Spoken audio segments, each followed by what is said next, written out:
તો તમારે બી જો અનાજ ના મળતું હોય તો તમારે આ પ્રોસેસ કરવી પડશે.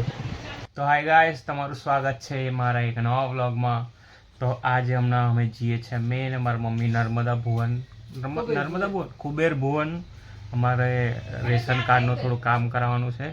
અમારે રેશન કાર્ડમાં અનાજ નહીં મળતું, તો 2 મહિના પહેલાં એનું ફોર્મ ભર્યું હતું અને એ ફોર્મ ભર્યું ત્યારે મને એવું કીધું હતું કે 2 મહિના પછી ચાલુ થઈ જશે.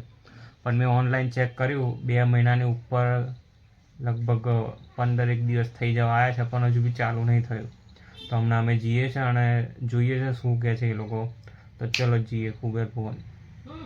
ગાઈસ, અત્યારે અડધે રસ્તે પહોંચ્યા છે અને સિગ્નલ પર ઊભા છે. જો બધા ઊભા. તો ગાઈસ, અત્યારે અમે આવી ગયા છે રેશન કાર્ડની ઓફિસમાં.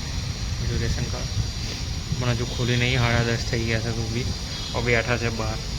ચલો જોઈએ છે કારકુલ છે બધું થઈ જાય બસ. આ ઓફિસ આ લોક મારી જો હજી ખુલ્યું નહીં.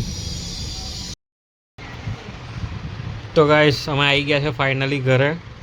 તો અમારું હજુ બી પ્રોસેસમાં છે. 2 મહિના થઈ ગયા છે પણ હજુ બી પ્રોસેસમાં જ કહે છે, હજુ પ્રોસેસમાં જ બતાડે છે. તો જો તમારે બી રેશન કાર્ડમાં અનાજ ના મળતું હોય તો મેં અહીં આગળ એક ફોટો લગાવી દઈશ. એટલા ડોક્યુમેન્ટ લઈને વડોદરામાં કુબેર ભુવન જતું રહેવાનું ડોક્યુમેન્ટ લઈને. પછી તમને એક કાગળ આપશે ભરવા માટે. એ કાગળ ભરી દેવાનું તમારે. પછી એમાં સિક્કો મારશે. એ કાગળમાં સિક્કો મારેલો હશે, મામલતદારનો કંઈક નામનો સિક્કો મારેલો હશે અને એ ભાઈ સહી કરશે. એના પછી 2 મહિના સુધીની રાહ જોવાની. અમારે 2 મહિના એ પૂરા થઈ ગયા. ફોર્મ બી ભરીને આવી દીધું. એ 2 મહિના પૂરા થઈ ગયા છે, પણ હજુ કે છે 1 મહિનો તમારે હજુ લાગશે. તમારું પ્રોસેસમાં છે. તો તમારે બી જો અનાજ ના મળતું હોય તો તમારે આ પ્રોસેસ કરવી પડશે. તો બસ આજનો વ્લોગ એવો જ હતો. અમે જઈને આવી ગયા છે. જોઈએ છે હવે કાર ચાલુ થાય છે, કારથી અનાજ મળવાનું ચાલુ થાય છે. તો બસ આજનો વ્લોગ આ જ ખતમ કરું છું. Like, comment, share, subscribe. By.